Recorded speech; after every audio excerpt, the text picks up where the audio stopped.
Mhm.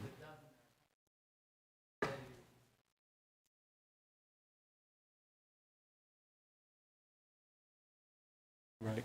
Has anyone ever read the Federalist Papers? You might have years ago, maybe in school, but this is an age-old debate. The central government versus state government. It's been going on for, what, 250 years now this year?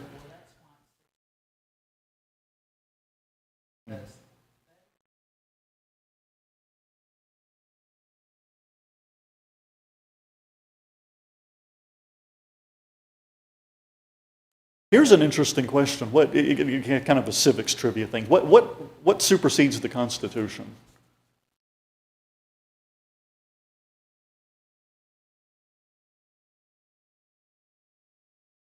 They interpret it, right? So Congress writes a law and then a question comes up about it. They settle the question. But there is something that supersedes the Constitution in terms of law. Does anybody know what it is?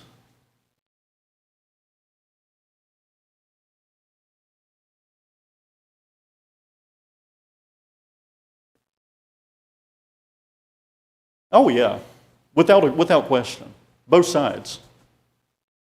You can look at any form of government and you can spot problems in it. I tell this to Brandy all the time. Maybe I think it's my own original quip, but maybe not. I said the problem with democracy is the demos. Demos is people.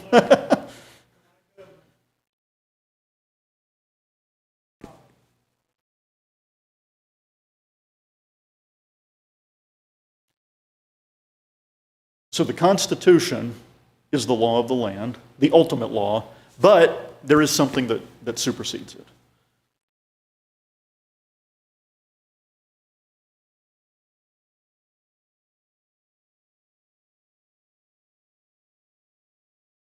Mm-hmm.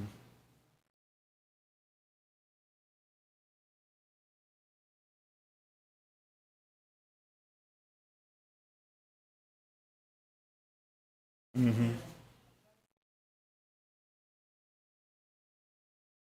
Yeah, I don't disagree.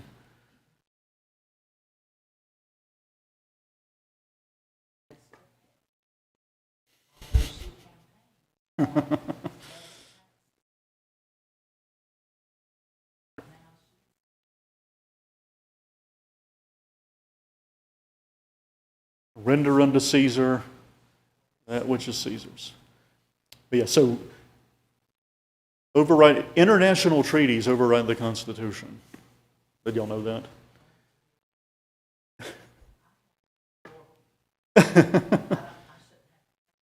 The Mastiff tax. Yep. Taxes. Peter doesn't want to pay the temple tax. Jesus says pay it.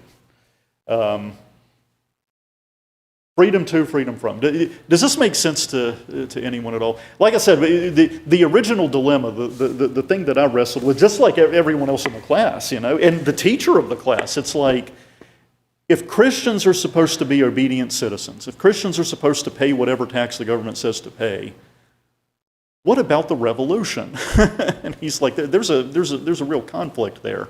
And I agree. I think I have to land where the teacher did. He's like, I don't know about that, but I'm glad it happened. He's like, I've benefited tremendously from it. We all have. But if you found yourself living at the time as a Christian, I dare say it would have been a major ethical dilemma that you find yourself in. What do you do? Who do you support? Any other thoughts on that? Does it make you angry that the Christian idea of freedom is the European one, not the American one? It's definitions of words, understanding of words. So much comes down to it. What were you going to say?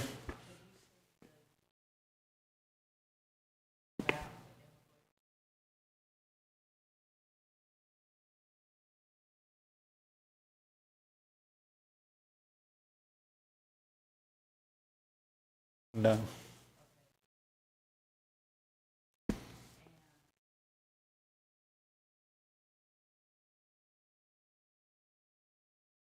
He's in Abington, right?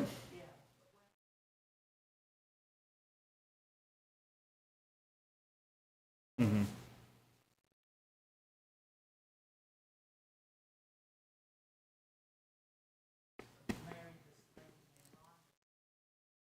Mhm.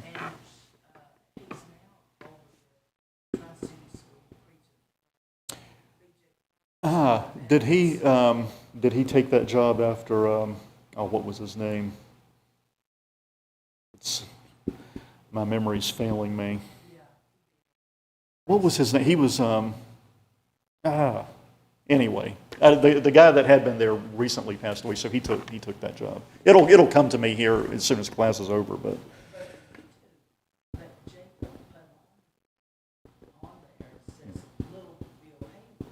Hmm.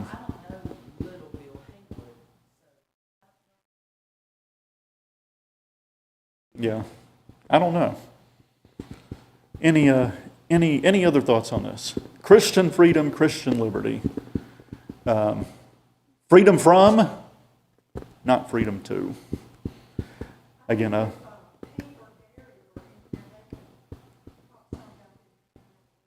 yeah. It's a real dilemma. It really is. You know what do you now? I don't know. I'll leave it there. I don't want to open the Pandora's box any further. But all right. Let's see. We got a couple of minutes. We'll get into chapter 13 here, the final chapter in our book, The Gift of Peace. He starts out with a visiting preacher at the Christian Chapel Church of Christ in Hatley, Mississippi, began his Sunday morning sermon by asking, can you sleep when the wind blows? He then, I guess it depends on how hard it's on how hard it's blowing, right? He then proceeded to tell the story of Jesus sleeping during a storm on the Sea of Galilee. The apostles feared for their lives while Jesus slept. He was at peace. He was unafraid.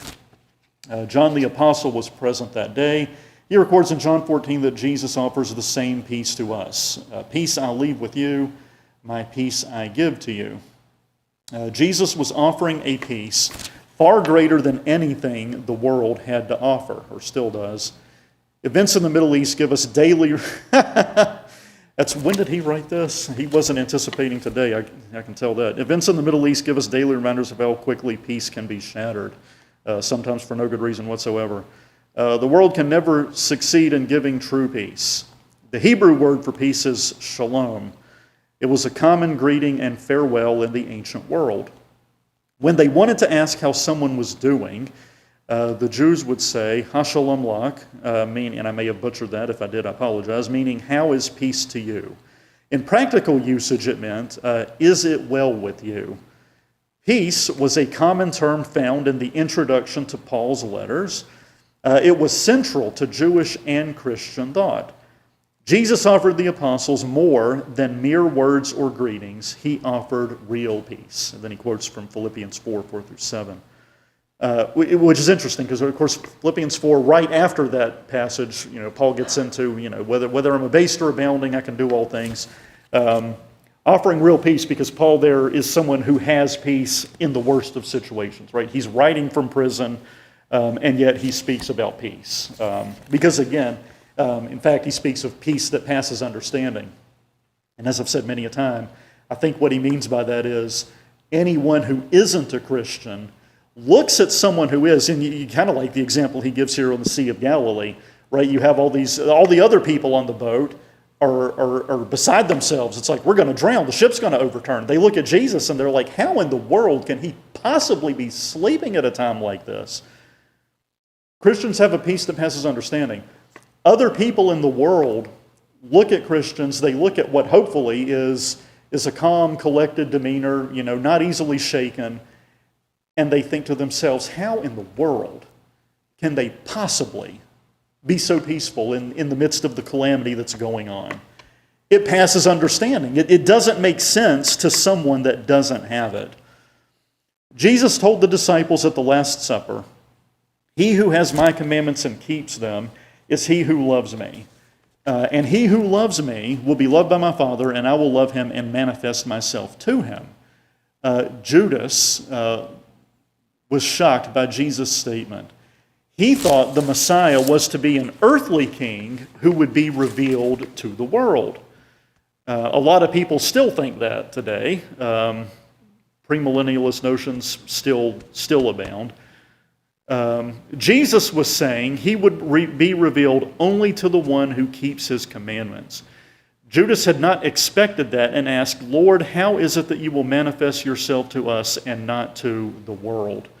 And I think what he's driving at there is kind of related to Matthew 13 when Jesus gives the parable of the sowers, or the parable of the sower, and then the apostles ask him, well, why do you speak in parables?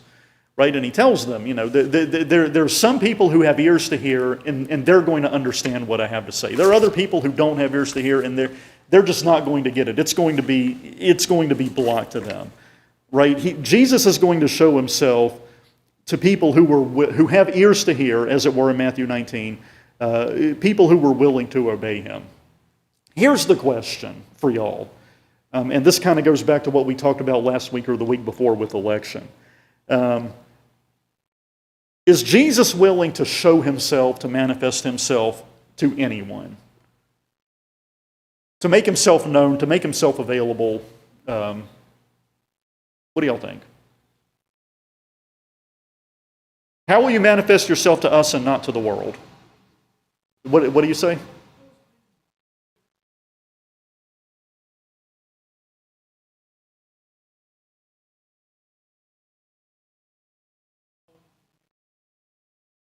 Right.